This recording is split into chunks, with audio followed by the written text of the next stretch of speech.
Haid adalah darah yang keluar. Darah yang keluar. Okey. Darah yang keluar. Dan haid juga adalah darah yang keluar walaupun dia tak keluar. Tapi sebenarnya dia keluar. Faham? Haid adalah darah yang ada walaupun tak mengalir. Itu bahasa pendek dia. أعوذ بالله من الشيطان الرجيم. Dapat kita duduk dalam majlis ilmu, alhamdulillah. Yang mana ni kali pertama saya datang. Tapi sebenarnya ni kuliah kali kedua. Kerana kali pertama adalah secara online. Dijadualkan bulan 3 macam tu kot. Tapi PKP. Ya, PKP kan. Maka kita buat juga secara online. Yang ada waktu tu lebih kurang, yang tengok tu lebih kurang dalam, saya cek tadi dalam 15,000 orang. Yang baru ni, yang hari tu. Cuma tak tahu daripada sini berapa orang. Yang nampak dekat komen tu ada 3 ke 4 orang. Saya daripada BSP, 3-4 orang. Jadi apa nama, pelajaran yang dulu tu agak penting juga. Muqaddimah dulu. Ada kot, semua ada kot. Boleh tak kata semua ada? Waktu tu, tak ah. Kena ulang lagi lah maknanya. Tapi kita tak masuk lagi dalam bab pelajaran pun. Kita cuma muqaddimah. Yang pertama, kita akan belajar satu bab, satu pelajaran, pengajian yang orang tak nak belajar sama sekarang ni. Orang perempuan sendiri pun tak nak belajar. Buktinya, sangat jarang orang yang boleh mengajar dalam bab ni. Itu bukti. Sangat jarang. Malah ustazah perempuan sekalipun. Bukan ajar ceramah, bukan. Maksudnya ada kitabnya, ada sandarannya, ajar satu persatu dalam makan masa yang agak panjang lah. Kadang-kadang perempuan sendiri pun, ustazah ke, pun dia tak, kalau boleh tak payahlah, baca bab lain lah. Bab wuduk lah, bab solat lah. Bab yang lain-lain ataupun ceramah umum lah. Kenapa tak nak mengajar? Kan orang perempuan. Itu menandakan, kan lebih baik orang perempuan dengan orang perempuan. Lebih sesuai. Ini membuktikan orang perempuan sendiri pun tak mau mengajar dah ilmu ni. Kerana dia susah. Ilmu ni tak senang, susah. Tapi macam mana pun orang lelaki mengajar tak pelik pun. Sebab saya sebulan sebelum PKP hari itu 26 tempat. Campur sini jadi 27. 27 tempat sebulan. Jadi tak pelik pun sebenarnya orang lelaki mengajar. Malah ilmu ni adalah daripada Nabi SAW yang diajarkan pada Ummul Mukminin, isterinya, dan diajarkan juga pada sahabiah yang lain, termasuk diajar pada sahabat yang lelaki. Kemudian ilmu tu turun sehingga sampai ke zaman Imam Syafi'i, Imam Hanbali, Imam Maliki, Imam Hanafi. Kemudian turun sampai ke Imam Tarjih, Imam Nawawi, Imam Rafi'i dan sebagainya. Turun lagi sampai kepada Imam Ramli, Syekh Ramli, Ibn Hajar dan sebagainya. Turun lagi sampai ke 200-300 tahun lepas, sampai ke Nusantara kita, Nusantara ni. Sampai ke Syekh Arsyad Al-Banjari, Syekh Daud Al-Fatani dan sebagainya. Tapi bahasa lama lah. Turun lagi 100 tahun lepas, sampai ke tok-tok guru kita. Waktu tu dah makin orang tak mengaji lah. Sekarang kami ni lah, bekas-bekas pelajar-pelajar pondok ni lah yang mengajar bab ni. Kalau kita tengok, semua lelaki tadi. Daripada Nabi SAW lelaki, isterinya perempuan lah. Ada sahabat lelaki, turun ke Imam Syafi'i lelaki, Imam Nawawi, Imam Rafi'i lelaki, turun ke Syekh Ramli Ibn Hajar lelaki. Semua tu kitab-kitab yang dikarang, kitab-kitab haid, nifas, isyaddah yang dikarang oleh orang lelaki. Sampai kepada tok-tok guru kita, Syekh Daud, Syekh Arsyad, Syekh Ahmad dan sebagainya, lelaki. Sampai ke saya lelaki. Jadi tak ada masalah pun sebenarnya. Tak ada masalah. Cuma antara tujuan saya mengajar bab ni, itu dah cerita dah. Dah kata tak ada semua, kena cerita sekali lagi. Masa dalam 6 ataupun 7 tahun lepas, saya mengajar kuliah Maghrib. Biasalah kuliah Maghrib, kuliah Duha ada, kuliah Muslimat. Kadang-kadang dia suruh mengajar hadis berkaitan dengan syurga, berkaitan dengan neraka dan sebagainya. 6 tahun atau 7 tahun lepas, maka mengajarlah bab fiqh waktu tu. kuliah muslimat. Kemudian cerita pasal wudu, mandi wajib, istinja dan sebagainya, dia akan terselit sedikit di antara bab istinja tu berkaitan dengan haid nifas istihadah secara ringkas sangat. Biasalah kitab ringkas je. Tak sampai satu muka surat. Jadi saya baca je lebih kurang waktu tu sebab dalam sangkaan kita ni, orang lelaki ni, mesti orang perempuan dah tahu. Mestilah tahu. Jadi baca sekali lalu lah. Baca sekali lalu. Lepas tu ada masa lagi 10 minit. Kalau macam kata sejam, kalau kata sejam pelajaran tu, ada masa tu baru 50 minit. Nak masuk bab baru. Masuk bab baru, takkan nak masuk lagi 10 minit tu. Jadi baru nak baca 2-3 baris, dah habis. Jadi 10 minit ni nak buat apa? Duk fikir je lah. Tapi bab tu dah habis. Bab haid nifas istihadah secara sekali lalu tu dah habis. Dalam masa 50 minit aja. Dah habis. Secara ringkas. Secara biasalah luaran, secara zahirnya. Tapi alang-alang ada 10 minit. Buat keluarlah masalah-masalah yang tak ada dalam kitab tu. Maka saya buatlah keluar masalah-masalah haid, antaranya lebih 15 hari dan sebagainya. Masa bawa keluar dalam masa 10 minit tu beberapa masalah lah. Kata jadi insya-Allah lah tak adalah orang yang salah faham. Saya kata macam tu. Apabila lebih je 15 hari, hari ke-16 istihadah. Maksimum haid 15 hari. Masuk hari ke-16 mesti istihadah. Ramai kan orang duk fikir dulu tapi kat sini tak ada kot. Cakap macam tu. Dia kata iyalah ustaz, apa salah tak ada. Maksimum kan 15 hari haid. Hari ke-16 istihadah lah. Hei, terkejut. Itu adalah kesalahan yang sangat besar.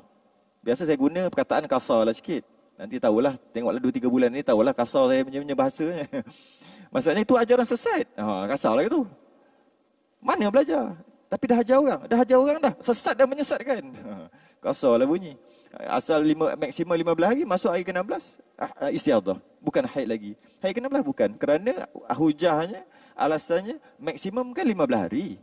Bila lebih, bukan haid lah. Bila bukan haid, takkan nifas kot. Masih bila beranaknya, mestilah istihadah. Oh, tu hujahnya macam mantap je macam okey je bunyi. Tak. Sedangkan itu salah. Kalau bahasa kasar tu sesat. Soalannya, mengaji kat mana? Kitab mana cakap? Belajar kitab mana? Nak tengok ni. Tak boleh bawa datang. Kitab. Bila kita tanya, ambil kat Quran hadis ke? Tak juga. Habis tu ambil kat mana? Barulah dapat tahu, ambil cobek kat sini, cubit kat sini, cubit kat sini. Radio dengar sikit, TV dengar sikit, baca surat khabar, baca majalah, soal jawab wanita, dengar OSIS, hijrah sikit. Macam tu lah. IKIM sikit. Sikit. Jadi rojak macam tu. Maka tak belajar, tak pernah belajar lah. Oh, tak pernah belajar. Kalau tak pernah belajar, selama ni buat macam mana? Betul belajar dengan mak sikit, dengan nenek sikit. Tu lah. Tak ada belajar sungguh-sungguh. Macam belajar sembahyang, belajar wuduk. Kan kita ada belajar sungguh-sungguh. Basuh macam ni, muka dekat sini. Kena bagi kena. Tangan semesti sampai siku. Kalau tak sampai siku, kan belajar bersungguh-sungguh. Bab wuduk dan sebagainya yang lain. Yang ni tak belajar macam tu. Tak ada, takkan. Apa pula nak belajar? Macam biasalah. Perkara apa yang nak belajar sangat? Sampai nak kena sungguh-sungguh macam belajar solat, belajar wuduk tu. Apa sungguh-sungguh sangat? Biasa je kan? Sedangkan Imam Nawawi kata, dalam banyak-banyak hukum fiqh, yang paling ghawamid adalah bab haid nifas istihadah. Ghawamid ni bahasa Arab, bahasa Melayu rumit. Biasalah orang Melayu kan dia ambil bahasa tukar. Rumit. Ghawamid itu rumit, yang kabur, yang susah nak tu. Yang paling susah. Kita tahu dalam bab apa? Dalam bab muamalat, riba tak riba susah kan? Susah. Dalam bab munakahat, dalam bab jenayah, dalam bab jenayah nak kena potong tangan orang, tak kena potong, nak kena rejam. Oi, susahnya nak belajar. Kan? Susah nak belajar. Semua tu susah. Ya, hukum fiqh banyak yang susah. Bab sembahyang taklah susah sangat kot. Ada bab-bab lain yang susah. Faraid, pening kepala. Tapi dalam bab ni paling susah. Kenapa yang paling susah? Tak belajar pun. Kata senang. Bab yang senang, yang dok belajar kata bab solat lagi susah. Sedangkan bab solat paling senang. Kalau rasa bab solat tu susah, maknanya bab haid 10 kali susah. Buktinya ramai asatizah, ustaz-ustazah yang tersilap dalam masalah ni. Masuk TV, masuk Astro ke, masuklah TV, tak kisahlah masuknya. Ada yang tersilap. Terkenal, siapa tak kenal, saya sebut terus kenal nama, tapi saya tak nak sebut lah. Terus kenal. Maksudnya hebat tau. Sebut je semua orang kenal. Satu Malaysia kenal. Salah. Salah tu maksud apa?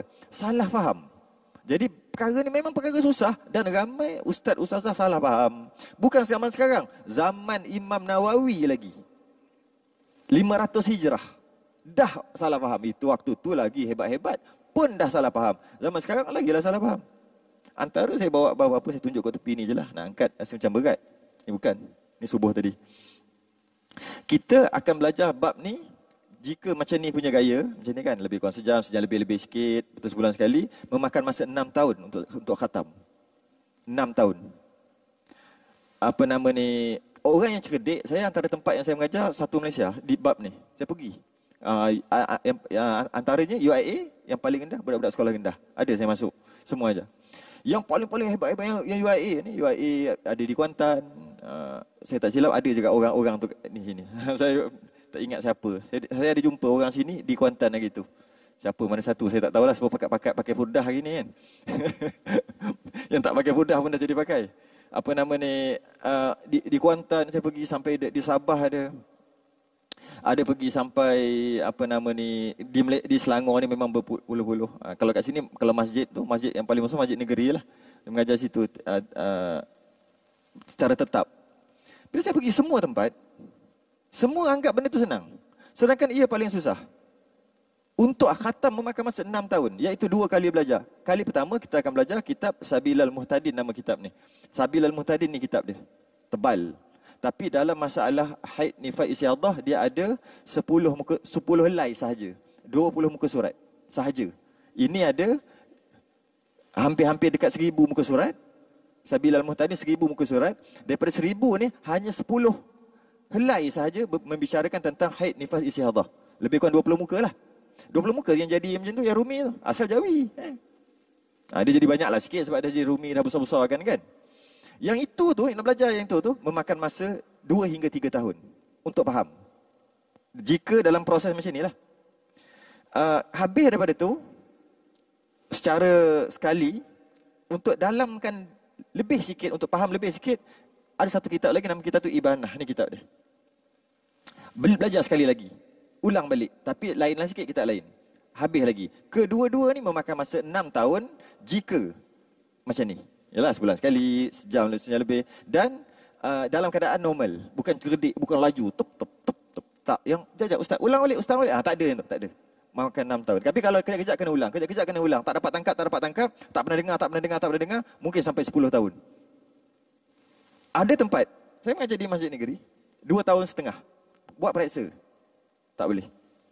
Cannot go. Gagal. Buat periksa. Ada ujian. Apa nama ni. Kemudian ulang balik sekali lagi. Maknanya benda ni susah. Bukan senang. Susah sangat. Paling susah. Kalau nak tahu susah tak susah, cuba belajar faraid. Pening kepala kan? Yang ini 4 kali, 5 kali pening kepala daripada faraid. Tapi kenapa tak belajar? Tak tahulah. Tak ada orang nak ajar. Kenapa tak ada orang nak ajar? Antaranya lepas tu. Dan walaupun dia cuma 10 helai, dah jadi berapa puluh helai tu. Sebab yang macam ni, ada kat belakang tu. Kalau tak tahu, cuba belek belakang sekali. Ada yang original. Belakang sekali. Ada yang original. Muka surat 135. Muka surat yang Jawi. Ada kat belakang. Boleh nak tengok tapi kecil. 135 tu lah. Sama je depan dengan belakang tu. Jadi maksudnya jadi tebal sebab dia ada versi Rumi, versi Jawi. Sebenarnya separuh je tu. Okey. Saya tengok yang ni lah, yang original. Dan kita akan bahas nanti dalam masa yang 10 helai ni memakan masa 3 tahun lebih kurang ni. Syarahan dia tu semua daripada kitab-kitab. Banyak lagi saya tak larang nak bawa. Antaranya kitab ni lah. Kitab ni satu. Semua yang ada dalam syarahan yang akan begitu. Nak kata susahnya benda ni. Indonesia. Ini saya akan masukkan sekali. Syarahan dia panggil, syarah. Ni nama kitab Syahadu Al-Fatih ni, Bughayatul Tullab. Sama juga, ada masuk. Ini kitab yang ni, Sabilal Muhtadin. Dan kitab Maulana Mansur. Ni, Bicara Darah Wanita. Boleh nampak kan? Tengok tebal mana. Senang ke susah? Tengok pun dah tahu susah. Ni 3 kilo lebih ni. Kalau hempuk ni, mampus. Atas kepala. Itu satu, ada lagi, banyak lagi. Banyak lagi. Apa nak kitab? Saya nak tunjuk je. Banyaknya kitab nak belajar. Kita baca 10 helai je sebenarnya. 20 muka surat je. Daripada kitab asal. Itu pun memakan masa 3 tahun. Itu pun yang hanya fardu ain. Tak masuk yang fardu kifayah. Tak masuk yang susah. Tak masuk perempuan yang mutahayyirah, mutlaqah dia panggil. Perempuan yang tercengang. Perempuan yang kebingungan. Mutahayyirah, mutlaqah. Mutahayyir, hairan. Perempuan yang tercengang. Tak masuk lagi. Itu tak masuk pun. Dekat di universiti di mana? Di UiA Gombak. Tak masuk pun dalam bab tu kerana masa yang pendek dan terlalu susah sangat. Kalau orang universiti pun sampai macam tu sekali, macam mana orang yang dah itu tengah cerdik tu, tengah laju otak tu. Belasan kan. Awal 20-an tengah laju, tup. Kalau yang tak pernah dengar, nak kena ulang, saya rasa makan masa 10 tahun baru habis mengaji. Jadi nak bagi tahu, orang putih cakap better late than never kan. Lebih baik lambat daripada tak ada langsung. Pengajian ni ikut pengalaman saya mengajar di banyak tempat, antara yang gagal untuk faham apabila ponteng kelas. Pesan awal-awal lah. Sebab banyak tempat ponteng kelas, lepas tu cukup 2 tahun lebih habis, ustaz ulang balik boleh? Kenapa nak ulang? Hari tu saya ustaz buat kelas dalam 25, 26 kali, 30 kali dalam masa 2 tahun lebih tu, saya datang 10 aja. Memanglah tak faham. Budak-budak pergi sekolah, hari ni pergi, esok tak pergi pun tak faham. Tak payahlah cerita. Jadi dia tak boleh ponteng. Ponteng sekali je. Ajar kalau kita ambil contoh tambah, tolak, bahagi, kali. Bulan ni tambah, bulan depan tolak, betul bahagi, betul kali, kata macam tu kan. Dia tak datang satu aje. Bila soalan nanti ni kali ni bahagi ni memang tak boleh jawab lah. Sebab time tolak dia tak datang. Simple punya contoh. Dan saya akan cuba menggunakan istilah ataupun mengurangkan istilah yang ada, yang digunakan. Kalau guna istilah yang sebenar, istilah asal, takut tak faham langsung. Jadi saya akan kurangkan istilah. Istilah macam tadi, mutahayyirah, mutlaqah. Istilah saya akan kurang. Mubtadi'ah, mu'tadah, ghairu mumayyizah. Semua saya akan cuba kurangkan istilah. Siapa yang pernah belajar, dia okey. Laju je akan masuk. Yang siapa yang tak pernah, pertama kali belajar, walaupun umur tu dah lanjut, pertama kali, dia akan pening kepala. Pasti. Kalau yang tak pernah belajar matematik, tiba-tiba ajar dia kuasa 2. Ataupun isi padu. Agak-agak, boleh tak? Pening kan? Memang lah. Sebab apa? Masa tu cerita pasal isi padu, darjah berapa? Tingkatan 2 laju lah. Kalau tingkatan 2, kalau 52, samalah. Okey, baik. Jadi, sebelum kita masuk, hari ni kita tak masuk bab haid nifas istihadah. Tak masuk lagi. Kita akan masuk bab siapa yang wajib belajar, kenapa wajib belajar. Jadi, dia duduk di belakang sekali. Saya tak tahu, muka surat 51 kot. Cuba buka, yang ada khatimatun tu. Ujung sekali. Kalau kita Jawi ni, yang duduk bawah sekali. Faidatun. Faidah. 1, 2, 3, 4, 5, 6 daripada bawah. Kalau yang Jawi lah. Yang Rumi saya rasa 51 kan? Ya ke? Kan? Yang faedah bermula setengah daripada hukum bab ni tu. 51. Kita maksudnya, sepatutnya ni belajar last. Sepatutnya kita akan belajar awal-awal dulu bab haid apa dan sebagainya. Tapi untuk kita faham dulu, tak boleh masuk. Jangan seronok sangat nak masuk bab ni. Kerana kalau masuk terus, takut terkejut. Saya akan gantung beberapa soalan bagi biasa dengar. Next, baru kita akan masuk sebenar-benar dalam bab haid ni. Ni kita masuk yang akhir dulu. Qala al-mu'allif rahimahullahu ta'ala wa nafa'ana wa iyyakum bi'ulumihi fid darin amin ya rabbal alamin. Khatimah tu penutup, faedah. Faedah daripada mempelajari berkaitan dengan perkara ni. Bermula setengah daripada hukum bab ini. Ini tu haid nifas istihadah lah. Bahawasanya wajib atas perempuan belajar daripada segala hukum haid dan istihadah dan nifas barang yang berkendak ia kepadanya. Pertama, ia wajib belajar.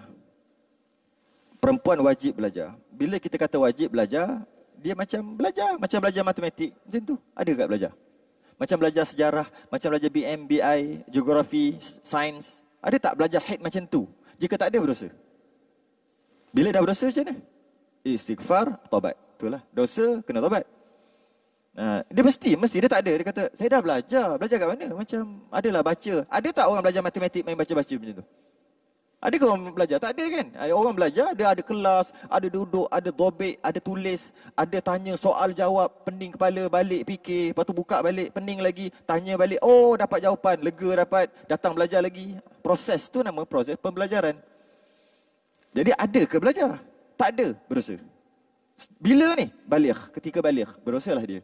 Bila berdosa, habis macam mana? Benda dah lepas. Taubatlah. Samalah macam buat dosa dulu terdedah aurat. Dulu free hair. Sekarang tak nak free hair, pakai tudung. Betul? Taubatlah. Cuma nak bagi tahu, sesiapa yang tak pernah melalui proses pembelajaran dalam masalah ni, pembelajaran tu dengan maksud tadilah, ada kitab. Macam mana kita belajar matematik, macam mana kita belajar bahasa Inggeris, bahasa Melayu, sejarah, geografi, macam tu juga macam ni. Jika tak ada daripada awal balik sampai sekarang, berdosa setiap saat. Setiap saat. Kalau dah 50 tahun berdosa. So, taubatlah. Ini bukan buat dosa dengan orang. Buat dosa dengan orang, dia minta ampun, dia pulang barang apa. Ini buat dosa dengan Allah. Bila buat dosa dengan Allah, setiap mukallaf wajib belajar. Wajib belajar. Talabul ilmi faridah ala kulli muslim wa muslimatin. Wajib setiap orang menuntut ilmu. Ilmu mana? Ilmu fardu ain yang ada kena-mengena dengan dia. Ilmu sembahyang, ilmu wuduk, ilmu istinja, ilmu puasa, ilmu zakat, ilmu haji, semua yang kena-mengena. Ilmu dari segi muamalat, riba tak riba, ilmu dari segi munakahat, ilmu nikah, kahwin dan sebagainya, semua samalah, wajib. Memanglah wajib. Sebab nak hari-hari nak amal. Termasuklah ilmu ni. Jika tak belajar ilmu solat, berdosalah kan? Berdosalah. Jadi taklah. Jadi maksudnya bertaubat. Belajar. Proses pembelajaran tu mesti berlaku. Jika tidak, berdosalah dia. Jadi kalau kita kata, kalau kita nak duduk di jalan raya, maksudnya membawa kereta di jalan raya, duduk di jalan raya, memerlukan proses yang panjang untuk dibenarkan duduk di jalan raya. Duduk tu maksud bawa di jalan raya. Sangat panjang. Mula-mula kena ambil duit dulu. Ambil duit, lepas kena bayar. Samalah. Belajar pun sama. Kena habiskan masa, habis modal juga. Nak beli kitab dan sebagainya. Kemudian, kena duduk 5-6 jam teori teori. Lepas tu, saya pun dah lupa dah sebenarnya. Lepas tu periksa yang komputer tu. Dah lulus, ada lagi sekali masuk dalam kelas. Lepas tu, praktikal ke apa. Lepas tu, test JPJ. Lepas tu dapat P, kalau lulus kan. Untuk selamat di atas jalan raya, berapa lama makan masa? Silap-silap 3 bulan tak cukup tu. Dengan daftar, dengan habis duit, dengan habis masa, dengan 5-6 jam kena tunggu je dia membebel. Cikgu tu duduk membebel. Lepas tu ambil periksa, kena baca buku, ambil periksa 40 berapa tah? 42 kot. Baru lulus, dah lulus. Kena belajar lagi, ada lagi beberapa, kena habiskan jam-jam tu. Habis pada tu pula kena test JPJ, habis test JPJ dapat P. Untuk selamat duduk kat jalan raya. P itu pun percubaan. Lepas 2 tahun baru hilang P itu. Nak bagi tahu, nak selamat dekat jalan raya, makan masa yang sangat panjang. Ada orang sampai setahun untuk ambil lesen. Untuk selamat dunia akhirat. Takkan belajar ambil situ, ambil sini, ambil sini, ambil sini, ambil sini. Oh, selamat dunia akhirat. Sepatutnya lagilah susah. Kenapa saya sebut dunia akhirat? Ni dunia akhirat lah kita nak bincang ni. Sebab berkaitan dengan puasa, ada kena-mengena haid nifas istiadah. Berkaitan dengan sembahyang, ada kena-mengena. Berkaitan dengan batal wuduk, ada kena-mengena. Berkaitan dengan perhubungan suami isteri, ada kena-mengena. Itu syurga neraka lah tu. Jadi nak dapat syurga neraka, takkan nak belajar 2-3 jam. Nak selamat dekat jalan raya pun berbulan. Jadi tak pelik sebenarnya. Sebenarnya tak pelik. Jadi kita tengok pula, kita baca sikit. Maka jika ada baginya suami yang alim, yang pandai, maka wajib atas suaminya mengajarnya. Wajib atas suami ajar ni. Wajib atas suami. Tapi sebenarnya bukan wajib atas suami. Sebenarnya yang wajib ajar ni bukan suami. Yang wajib ajar ni ayah. Sebab sebelum dia jadi bini orang, isteri orang, dia akan jadi anak orang dulu. Kecil, baby. Kemudian dia akan jadi umur 7 tahun. Mukallaf.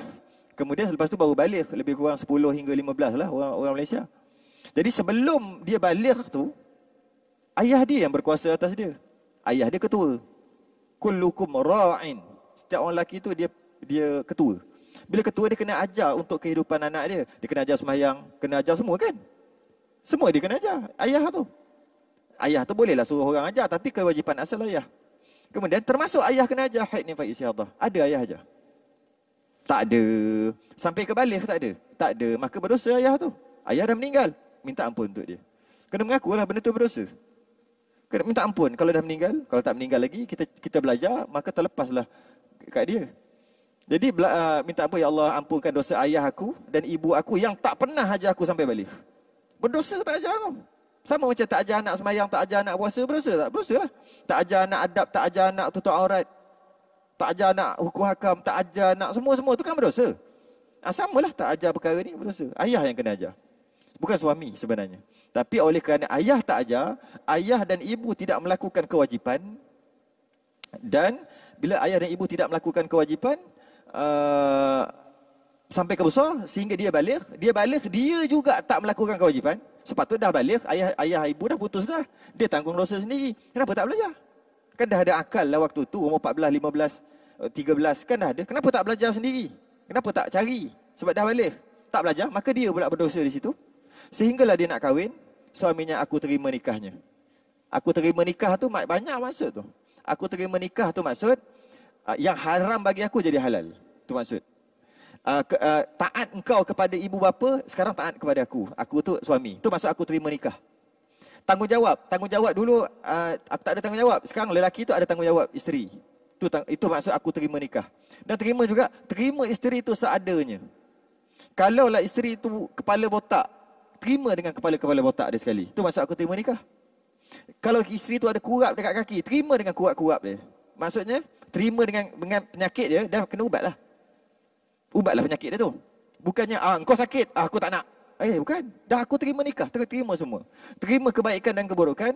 Jika ada masalah dari segi ilmu dekat bakal isteri dia tu, aku terima nikah dah jadi isteri dia tu, wajib dia ajar. Maka itu yang berpindahlah kewajipan ke atas batu jemala suami. Asal dekat ayah. Lepas tu dah balik ke atas dirinya sendiri. Ayah dah tak ada dah. Ke dirinya sendiri. Kemudian atas ke suami. Jadi maksudnya, kalaulah setiap ibu bapa melakukan tanggungjawab, maka suami tak ada kerja. Macam ni. Kahwin, sembahyang dah tahu, semua dah tahu. Sebab ayahnya melakukan, ayah mentua lah, ayahnya telah melakukan kewajipan. Tapi yang berlaku sekarang, mak bapak tak melakukan kewajipan. Menyebabkan semua masalah tadi, suami tanggung. Sepatutnya suami tak tanggung. Jadi, siapa suruh aku terima nikahnya kan? Carilah yang pandai. Macam itulah. Jadi dia perkara ini, fenomena ini berlaku sebab yang tak pernah belajar ni kerana ayah dan ibu tak melakukan kewajipan, bukan suami. Tapi bila dah kahwin, jadi suamilah. Suami pun aku mana tahu, aku mana ada benda tu. Pandai-pandailah kau. Dengar suami-suami, maka berdosalah keluarga tu. Ayah, ibu, diri sendiri, suami, keluarga berdosa. Itu baru satu bab. Saya tak cerita bab lain lagi, bab sembahyang, bab lain lagi. Baru satu bab je. Bab haid ni fas istihadah je. Jadi wajib suaminya ajarnya. Wajib ajar. Dan jika tiada suaminya itu alim, suami dia tak reti, okey, maka harus baginya perempuan tadi, isteri tu keluar belajar kepada orang alim. Maksud harus tu adalah wajib. Bukan maksud harus tu keluar pun boleh, tak keluar pun boleh. Itu harus lain.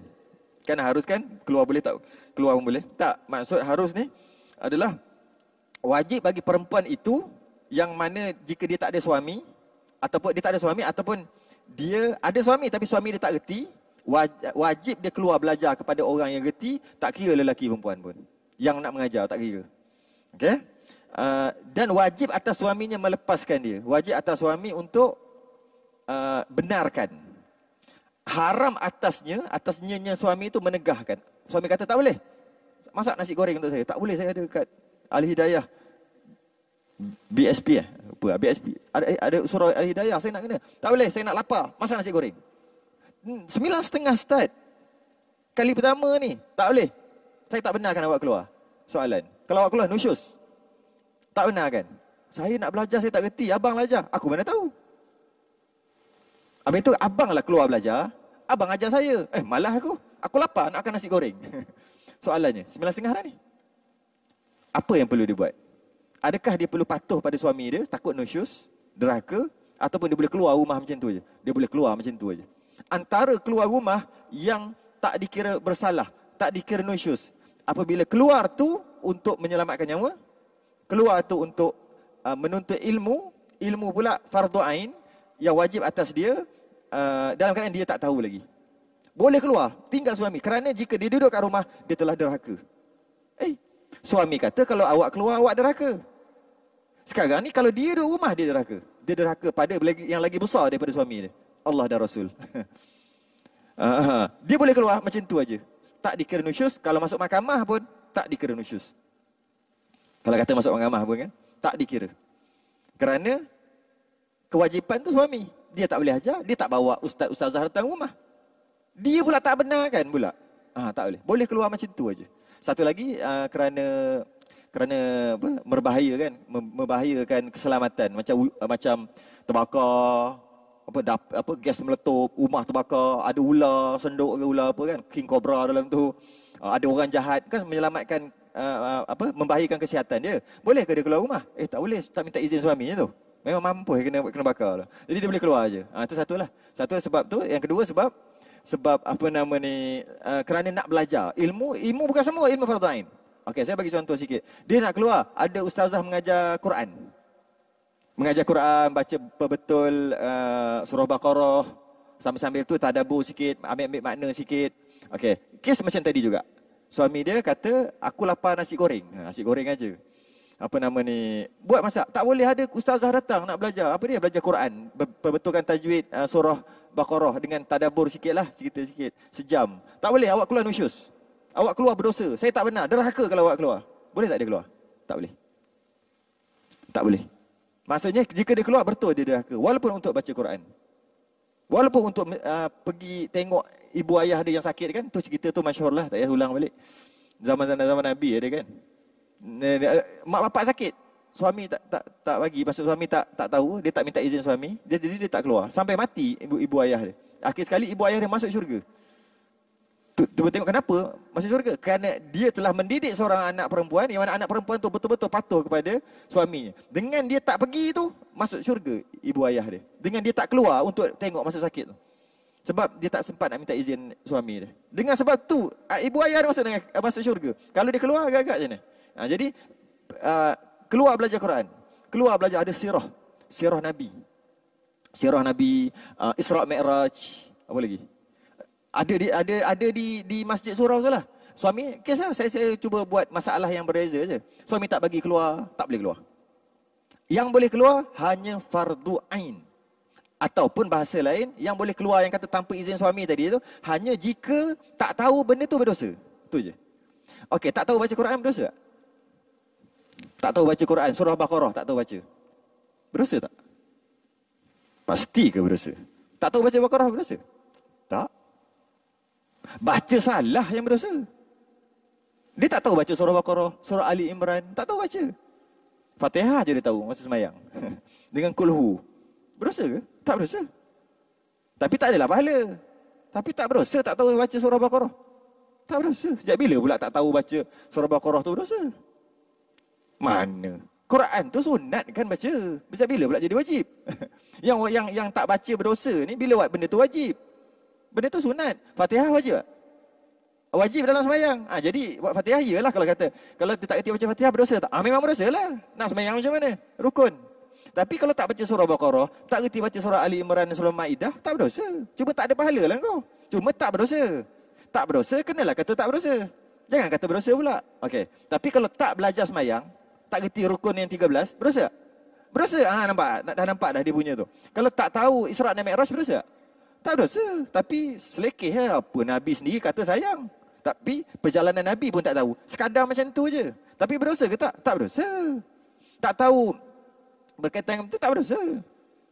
Tapi tak tahu nama Nabi. Nama-nama ke Muhammad bin apa tak? Berdosa. Sebab nama Nabi dia wajib tahu. Nabi kita wajib tahu. Nabi ada 25 orang. Tahu tak? Entah 25 ke 29 ke 30. Tak tahulah. Berdosa. Dia kena tahu. Yang 25 tu dia kena tahu. Dia sebut Zulkifli, Nabi, Rasul. Sebut pula Ilyas, Rasul. Ilyasak jiran saya. Berdosa. Bila sebut dia kena tahu Rasul. Maknanya tu fardu ain, senang aja. Siapa yang tak tahu perkara tu berdosa, itu adalah fardu ain. Siapa yang tak tahu benda tu tak berdosa, tapi sedih lah macam tu lah. Sedih lah. Agama sini pun tak tahu, tak berdosa tapi tak berdosa. Itu bukan fardu ain. Macam tu je, senang aja. Tak baca Quran berdosa. Tak baca Quran, tidak membaca Quran berdosa. Kalau berdosa, berlambat orang berdosa. Semua duk berdosa tak baca Quran. Tak berdosa, tapi baca baguslah. Cuma tak baca Quran, tak berdosa. Bila tak berdosa, tak baca Quran, maknanya Quran tu sunat. Baca tu sunat. Simple aja hukumnya. Tapi kalau tak tahu berkaitan dengan puasa, kebetulan bulan tu bulan Ramadan, berdosa. Nanti silap batal kau buat nanti. Jadi ada ilmu yang tak tahu berdosa. Ada ilmu yang tak tahu, selekeh je. Macam itulah maksudnya. Selekeh. Orang Islam je lebih. Tapi tak tahu. Tapi tak berdosa. Antaranya baca Quran dan sebagainya. Kecuali Fatihah sajalah. Jadi yang kata tak tahu tu berdosa, yang itu je boleh keluar tanpa izin suami. Kat situ saya nak kiaskan. Yang tak tahu tu. Tapi kalau baca Quran, tak tahu baca Quran, tak berdosa. Jadi suami tak bagi, tak boleh. Nanti kalau abang mati, saya tak boleh baca Quran kat abang. Macam tu je lah cakap. Tapi memang tak boleh keluar. Haram keluar. Jika suami tak bagi. Apa sahaja perkara yang tak tahu berdosa, itu sahaja yang boleh. Macam sembahyang dan sebagainya, termasuklah berkaitan dengan perkara ni. Perkara haid nifas istiadah, tak tahu berdosa, maka suami tak bagi pun boleh keluar. Tapi tak ada suami macam tu kan? Tak ada. Kalau ada, tak tahulah. Faiza ja'atis sakhah. Ingatlah keadaan berlaku apabila datang suara jeritan yang dahsyat. Maksudnya apa? Maksudnya kiamat tu dahsyat. Kan ada jeritan dekat kubur tu kan? Viral tu, tak tengok viral tu. Saya tengok juga. Dia tangkap gambar dekat kubur, kata bunyi kat belakang. Viral lah tu, tak tahulah betul ke tidak. Tapi dalam Quran memang disebut fa iza ja'atis sakhah, apabila datang satu jeritan yang kuat. Yauma yafirrul mar'u min akhih. Waktu tu, maksudnya setelah dibangkitkan balik, waktu tu seorang tu lari daripada saudaranya. Sama-sama adik-beradik tak nak jumpa, lari. Ketika pada mahsyar tu. Wa ummihi wa abih. Maknya dan ayahnya pun dia lari, tak jumpa. Ketika di padang mahsyar tu. Ketika dalam proses hisab. Nak timbang-timbang. Dengan mak bapak pun lari. Bukan jumpa seronok, oh lamanya berjuta-juta bilion orang ni jumpa juga mak bapak. Tak. Dia tengok adik, ayah, saudara, kawan-kawan. Dia pakat-pakat lari.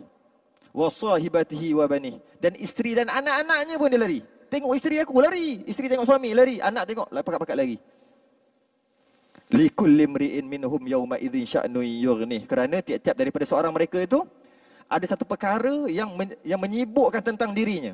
Kenapa dia lari kenapa suami lari kat isteri? Dia takut isteri akan dakwa. Ya Allah ya Tuhanku, engkau sekarang nak hukum aku kerana ada kesilapan bab sembahyang aku, bab haid nifas, salah letak hukum menyebabkan aku sembahyang tak sah ke, mandi wajib tak sah dan sebagainya. Ni, orang tua ni yang tak ajar aku di atas dunia nanti. Kau ambil hak aku di atas dunia yang orang tua ni. Saya biasa sebut, waktu di dunia, kau tunggumu di pintu syurga. No. Tak ada. Dah bau panas neraka, hanyir neraka, bau harumnya jauh beribu tahun pun, bau harumnya syurga. Waktu tu, dia sanggup ambil anak dia, humban dalam neraka, janji aku selamat. Dia sanggup ambil suami dia, sanggup ambil ibu bapa dia, humban dalam neraka, janji dia selamat. Dia sanggup. Tapi dia boleh buat ke? Tak boleh. Mahkamah Allah kan adil. Tapi kalau boleh, dia akan tarik masuk. Biar aku seorang masuk syurga. Biar aku masuk syurga. Janji aku masuk syurga. Sanggup aku pijak atas kepala-kepala mak, bapak, suami, anak-anak sekalipun. Sebab bila tengok, sekarang cakap lain. Bila tengok neraka tu. Neraka ni, satu percikan api neraka jahanam, yang tu, jadi cakrawala ni. Jadi matahari, jadi yang kita duk masak apa semua ni, hanya satu percikan aja daripada neraka jahanam. Itu neraka yang paling rendah. Neraka jahanam, neraka yang paling rendah. Yang paling tak panas. Neraka jahim. Hawiyah, sakar. Lagilah. Waktu tu bila dah tahu macam tu, dia tak kira siapa dah. Anak itu dalam Quran disebut. Wa ummihi wa abih. Dengan mak bapak pun dia lari. Dia takut mak bapak dia dakwa dia. Dan mak bapak jumpa anak lagi, dia takut anak dakwa. Ini suami lari dengan isteri. Bukan seronok, jumpa juga kita dekat padang mahsyar. Tak ada. Dia akan lari. Kecuali yang baik-baik lah. Ada disebut dalam Quran juga. Bila dia dapat, wa ashabul yamin. Geng-geng tangan kanan dapat buku catatan tangan kanan, dia akan kembali balik ke keluarga dia. Dia kata, aku dapat dapat syurga, dapat tangan kanan, dapat tangan, okey, semua pakat-pakat dapat. Itu betul, dia ada jumpa, dia akan masuk syurga sama-sama. Itu jika sama-sama. Tapi kalaulah ada masalah-masalah hukum-hukum yang tidak dia buat dekat atas dunia, dia akan lari daripada saudaranya. Dalam Quran cerita sebiji-sebiji. Jadi sikit tu je lah saya nak tu. Jadi sekarang ni hukum ni wajib dipelajari oleh setiap orang. Jadi jika walaupun sehinggakan pentingnya ilmu ni, Jika suami tak bagi pun, tak bagi keluar pun, tak boleh dengar. Mana ada, kebanyakan suami janji tak langgar syariat, wajib ikut tu. Semua banyak perkara, boleh kata majoriti, sebahagian besar, apa yang suami suruh yang tak langgar hukum Allah dan Rasul, wajib buat. Walaupun kelakar sekalipun. Kelakar, benda-benda kelakar sekalipun. Apa nama ni, buat kuih ke, tapi dia nak kuih yang jenis pelik-pelik, yang bentuk, kelakar-kelakar, dia suruh pakai baju pelik-pelik, baju terbalik ke apa ke, semua wajib ikut. Benda-benda yang tu, benda-benda yang tak masuk akal pun wajib ikut. Janji tak menyalahi Allah dan Rasul. Tapi dalam masalah ni, boleh. Boleh menyalahi. Okey, habis mukadimah saja. Berapa minit? 40 minit.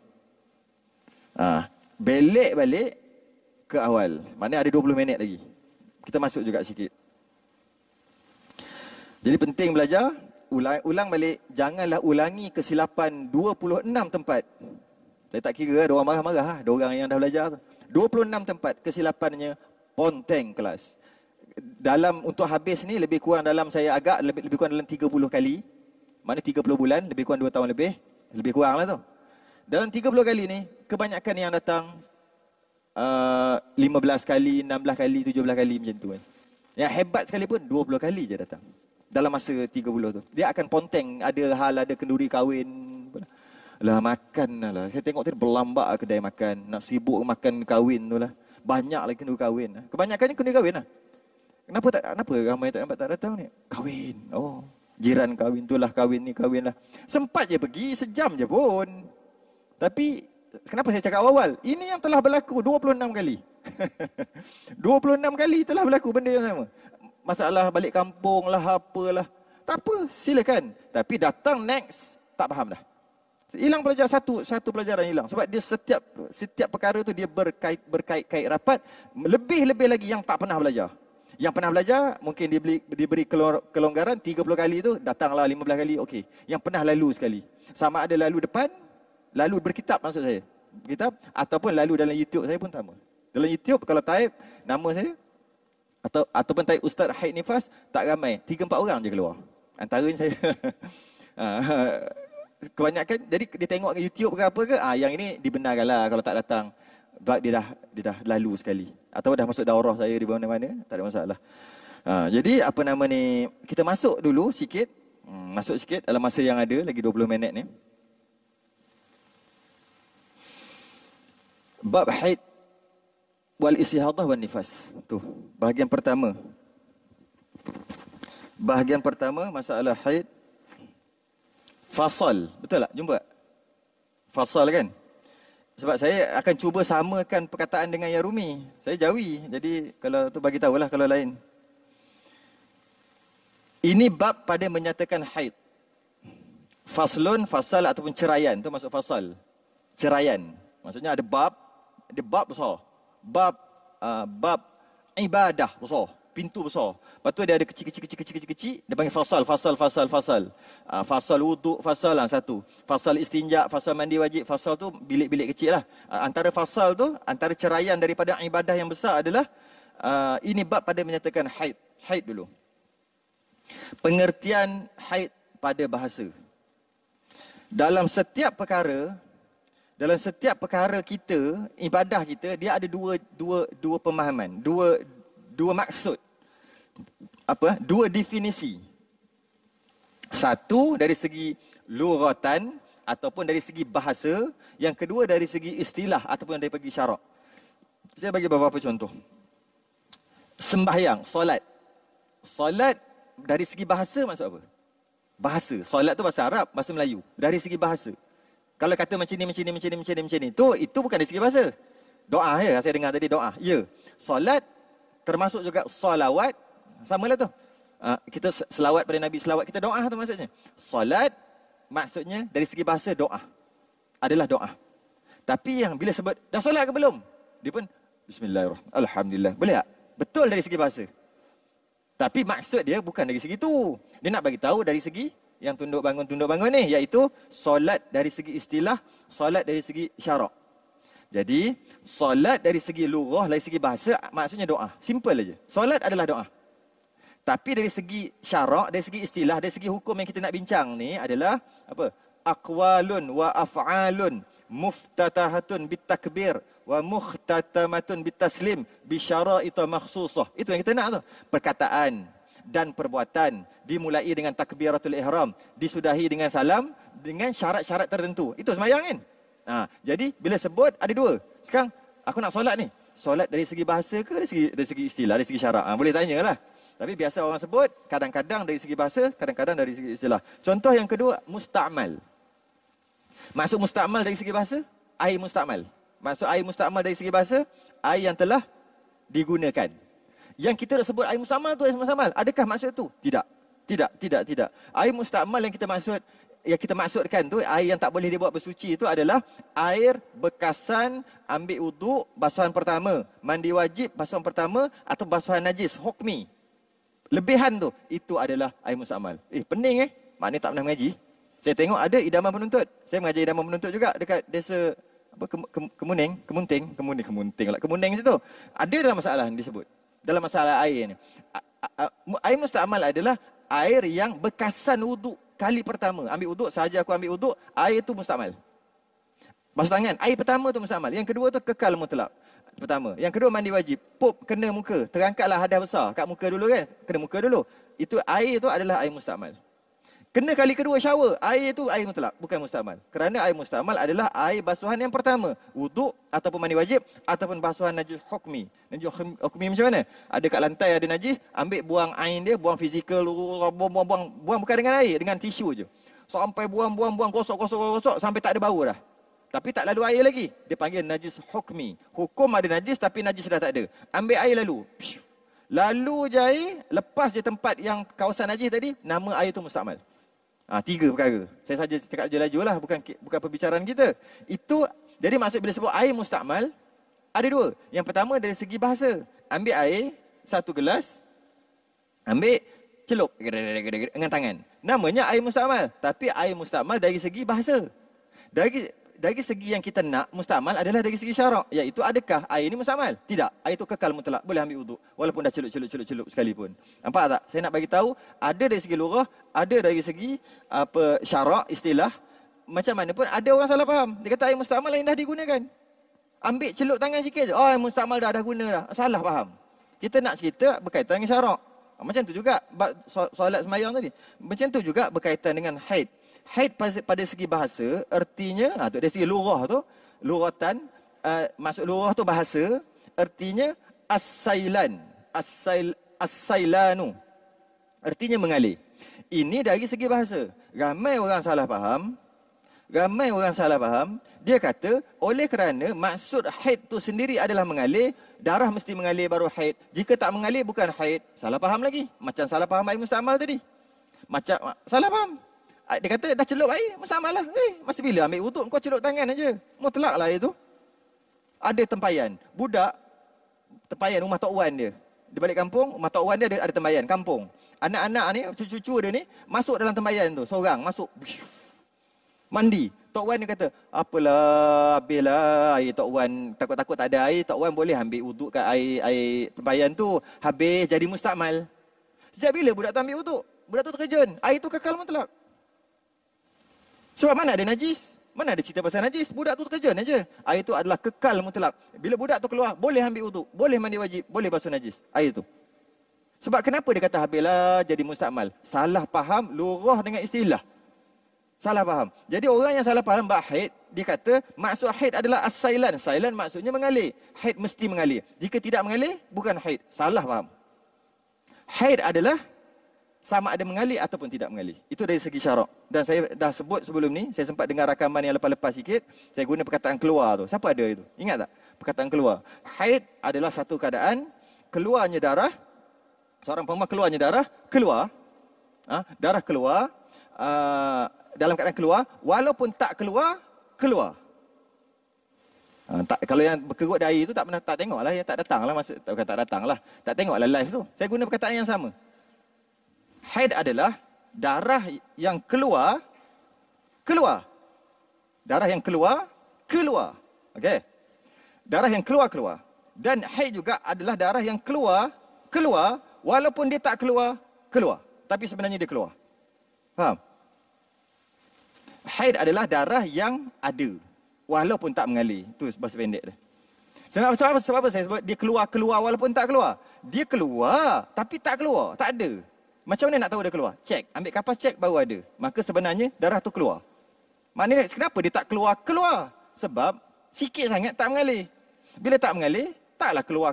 Jadi nak tahu ada ke tak ada, kenalah cek. Cek ada, ada keluar. Tapi keluar ke? Tak keluar, tapi keluar. Faham? Bahasa lainnya, bahasa pendeknya, dia keluar tapi tak mengalir. Itulah bahasa pendeknya. Bila tak mengalir, kena cek. Bila kena cek, waktu yang tertentu lah. Kita akan masuk bab tu nanti. Jadi ada orang kata, oh itu tak keluar tu sebab kena cek baru ada. Sebab haid ni jenis mengalir. Itu tak mengalir, bukan haid. Salah faham. Saya pernah cerita satu kali dulu, saya tak ingat nak cerita dalam live tu ataupun tidak.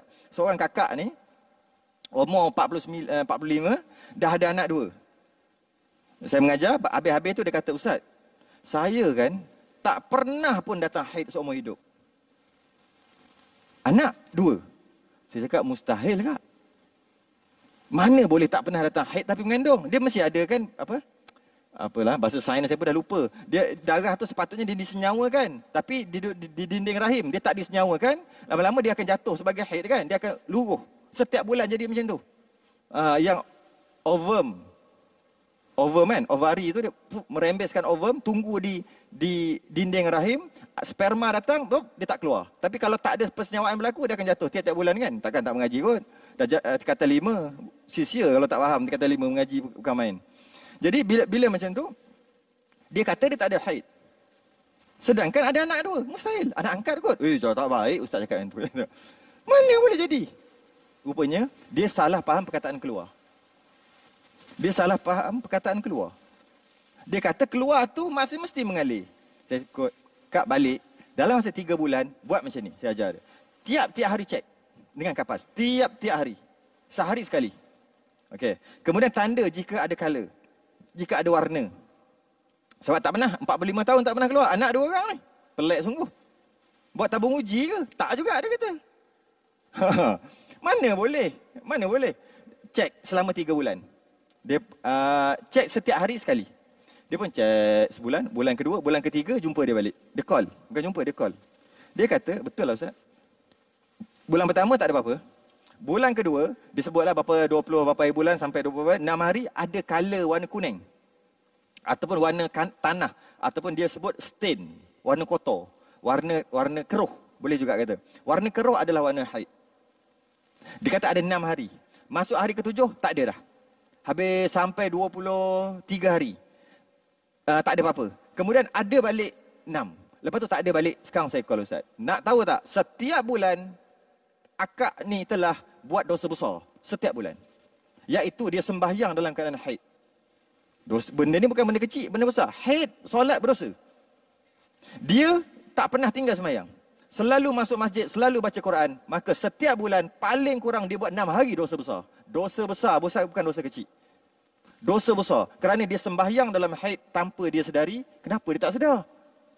Sebab dia cuai dalam menuntut ilmu. Kenapa dia tak menuntut ilmu? Berlambat ustaz-ustazah mengajar. Kenapa tak pergi?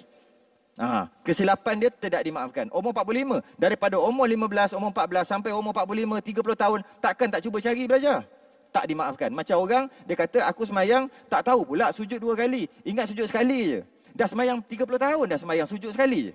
Boleh maaf tak? Kita tak apa, insyaAllah. Allah kau maha pengampun. Kau minta ampun je. Boleh tak yang tu? Kita akan kerut dari. Kau ni pahal. Kau ni kenapa? Sampai semayang pun tak kerti. Sujud sekali mana sah? Kau kena qada balik 30 tahun kau semayang. Kena cakap macam tu. Kena cakap tak apa, tak payah semayang, tak payah qada ke macam tu? Kita akan cakap, dia akan berkerut. Kau tak belajar ke semayang? Teruk sangat kau ni.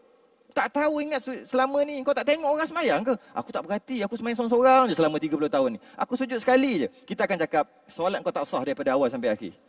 Kerana cuai dalam menuntut ilmu. Samalah masalah ni. Masalah semayang hari-hari, masalah ni tiap-tiap bulan.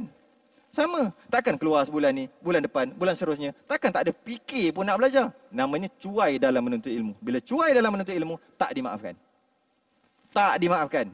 Maka dia kena qada habis semua. Jadi, akak telah melakukan 6 hari sekurang-kurangnya setiap bulan berdosa. Dosa pula besar dalam keadaan dia baca Quran. Mungkin dia suka baca Quran, suka khatam, lepas-lepas khatam. Namanya tertipu dalam rupa ibadah. Hati-hati, setan dia setan cerdik. Dia sembahyang fardu, sembahyang sunat, masuk masjid, semua haram. Bersama suami isteri, haram, haram, haram, haram. Dia buat dosa selama berpuluh tahun. Kita sebut terkejut, pucat, biru muka dia.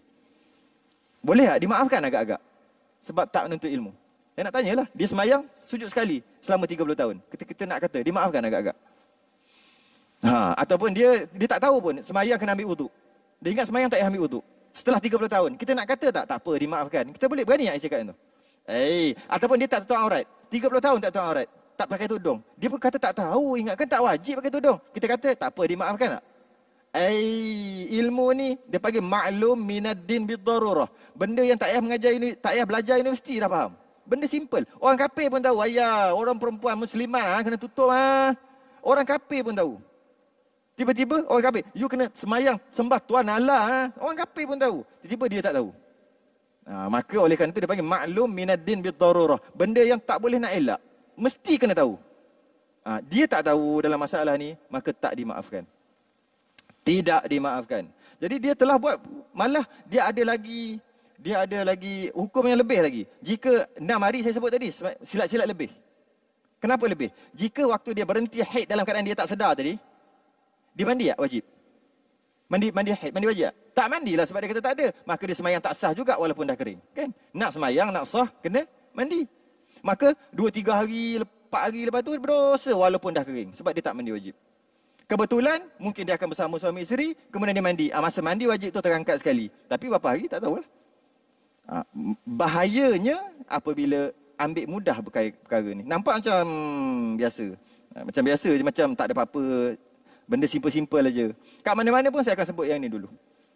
Kat mana-mana pun sebut ini sebelum masuk dalam bab ni. Jadi nak tak nak wajib belajar. Pengertian haid pada syarak. Ini yang kita nak. 56 minit.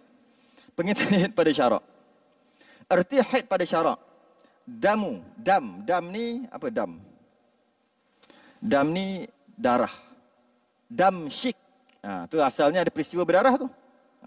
Dam tu maksudnya darah. Jibillatin yakhruju min aqsa rahimil mar'ati fi halis sihhati fi awqatin makhsusah. Itu maksud haid pada syarak. Tadi yang mengalir itu pada bahasa. Kita tak nak ambil yang itu. Kita nak ambil yang ini. Iaitu darah perangai ataupun darah tabi'i. Atau bahasa moden dia panggil darah biasa. Darah yang biasa keluar. Okay? Yang keluar daripada kesudahan penghujung rahim perempuan pada ketika sihat badannya di dalam waktu yang tertentu. Jadi kita faham darah tabi'i, darah yang keluar, darah biasa dengan maksud darah itu adalah darah sihat. Keluarnya haid menandakan perempuan itu sihat. Jadi perkataan uzur tu kena faham betul-betul. Kenapa tak sembahyang? Uzur. Sakitlah uzur kan? Tidak. Sebenarnya dengan keluar haid, sihatlah perempuan tu. Jika tak keluar haid, sakit. Jadi bukan darah uzur lah, darah sihat patutnya. Begitu baik. Kenapa tak sembahyang? Sakit. Uzur. Bukan uzur, sihat. Kenapa tak sembahyang? Sihat. Betul jawapan tu. Jadi darah yang sihat, yang mana dia akan keluar pada setiap perempuan. Cuma maksud uzur itu adalah uzur dari melakukan ibadah tertentu, uzur nak solat, uzur nak puasa, uzur nak baca Quran, uzur tu. Bukan uzur menandakan sakit, tidak. Dengan keluarnya darah haid, maka sihatlah dia. Di penghujung rahim perempuan, di atas pihak peranakan. Hujung ini sekadar disebut kerana kita tak bahas sampai ke tahap tu. Tapi dia keluar di satu, dia ada beberapa urat ataupun saluran. Ada saluran azil, kat bawah ni ada sebut kot. Ada satu saluran iaitu keluar darah istihadah. Ada saluran yang belah dalam dekat rahim tu. Ada keluar darah haid. Dia keluar di situ. Saluran tu. Cuma nak bagi tahu haid keluar saluran yang ada, istihadah keluar saluran lain. Sekadar nak bagi tahu macam tu aja. Okey, tak perlu check lah saluran sebab dia terlalu dalam, dia pihak peranakan. Cuma masyhur sebab ulama dan dalam kitab ni agak berbeza juga. Nanti kita akan mengaji ni dulu, baru kita mengaji ni. Lepas lagi tahun 2025. Yalah, bawa ke habis ni. Yang ni dia akan berbeza. Saya sebut awal-awal, ni berbeza sikit. Yang ni saya nak cerita kitab ni dulu. Iaitu masyhur kata ulama, keluar penentuan haid itu ataupun tidak tak kira, tak dipersoalkan dari mana ataupun kenapa darah itu keluar. Yang ini soalan memang berlambak-lambak soalan saya. Saya tak larat nak jawab dah. Iaitu maksudnya dipersoalkan tak darah tu keluar kerana apa untuk jadi haid. Faham tak? Dia biasa tak keluar lagi. Biasa keluar kita ambil 15 hari bulan baru keluar. Haid biasa macam tu, area 14, 15, 16. Entah macam mana kan sekarang tengah viral basikal. Dia naik basikal juga. Contoh, saya buat contoh je. Dia naik basikal 1 hari bulan. Tak ada. Sedang naik belah 7 hari bulan. Biasa dia keluar 14, 15, 16, 17, 18. Biasa area tu je. Lari sikit-sikit. 7 hari bulan tu naik basikal dengan kawan-kawan. Naik. Duk aktif sangat. 5, 6, 7 hari bulan. 3, 4 hari tu aktif sangat. 7 hari bulan keluar darah.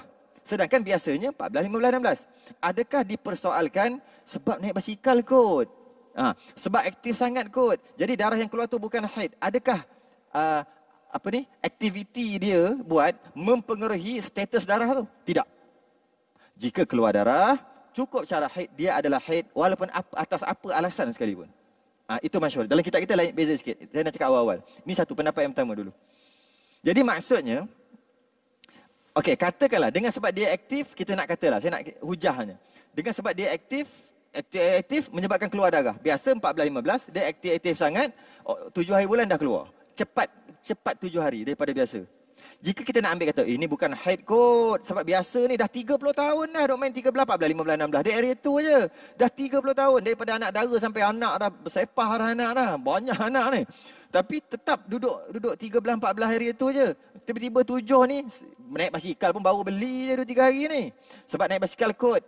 Katalah kita ambil hujah kerana dia aktif, kerana dia naik basikal, maka darah tu bukan haid. Katalah ambil hujah tu. Sedangkan tidak. Katalah ambil hujah tu. Macam mana dia nak tahu darah yang keluar tu sebenar-benarnya bukan haid? Mana dia dapat tahu? Kalau dia kata istihadah, mana dia nak tahu darah tu keluar daripada saluran yang lain? Mana dia tahu? Nak kena cek doktor. Takkan setiap jadi apa-apa nak kena cek doktor. Nak cek doktor kena masuk lab, kena apa? Sekarang ni nak kira istihadah ataupun haid, nak kena semayang, nak kena puasa ataupun tidak. Takkan nak kena cek doktor setiap kali tu. Maka menandakan janji keluar darah cukup syarat-syarat haid yang kita akan bincang akan datang bulan depan, iaitu 24 jam, sekurang-kurang 24 jam, tak lebih 15 hari, dah suci 15 hari. 3 syarat besar ni. Jika cukup syarat, dia adalah haid. Walaupun kerana alasan-alasan yang kita letak, alasan apa? Mungkin dia banyak makan nenas. Jumpa kat tepi jalan orang jual murah, sebiji RM1 nenas madu. Dia suruh suami dia, abang nak madu, sorry, beli nenas tu boleh.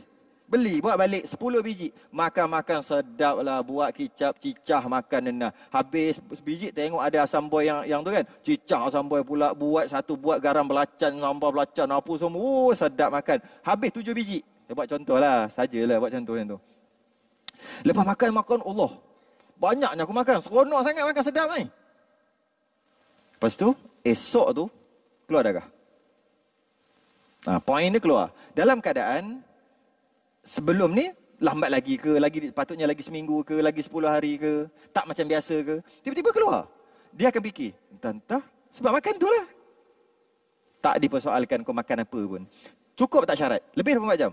Tak lebih 15 hari? Dah suci berapa hari? 15 hari. Syarat tu lah kita akan bincangkan datang. Cukup syarat, dia adalah haid. Saya poin saya kat sini, apa yang berlaku tu tak menjadi faktor untuk menentukan haid ataupun tidak. Cukup syarat, haid. Dia kanser, ketumbuhan. Ada ketumbuhan, sis ke apa dekat dalam rahim dia, ada masalah. Keluar darah. Nak tahu darah tu haid ataupun kerana ketumbuhan kanser tadi. Takkan nak pergi doktor. Bulan depan pergi lagi. Tanya doktor, darah haid ke tak? Macam tu. Bulan depan pergi lagi. Bulan depan lagi. Tak logik. Ke main agak-agak.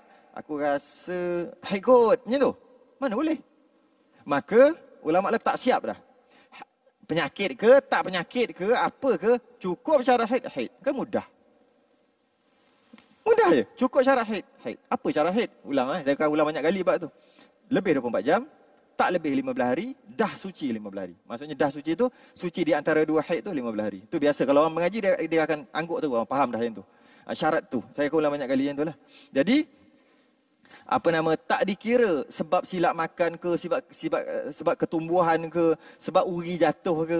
Biasa ada uri jatuh kan orang mengandung kan. Ketika mengandung ada haid pada mazhab Syafi'i. Sebab anak terlalu aktif, nampak siku, nampak lutut dekat perut tu. Aktif betul anak tu. Dia terkajang, dia tumbuk habis semua organ-organ yang dekat dalam. Contohlah, menyebabkan keluar darah. Tak dipersoalkan. Kenapa?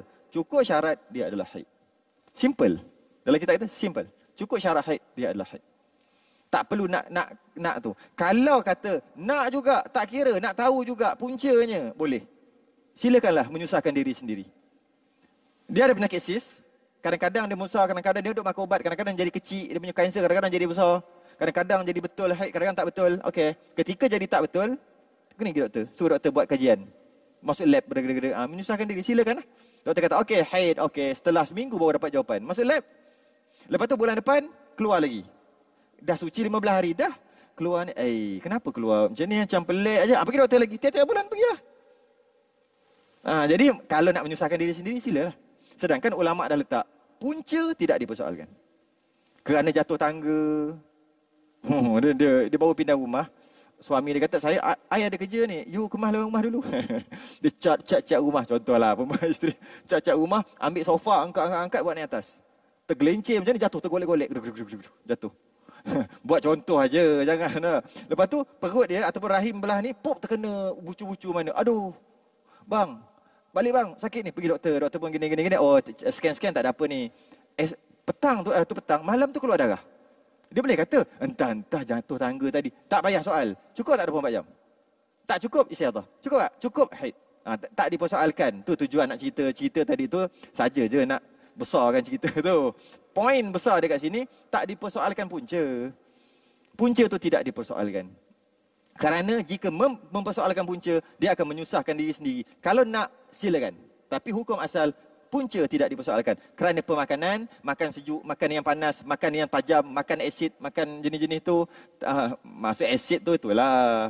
Saya terjemahkan je, makan asid tu maksud apa?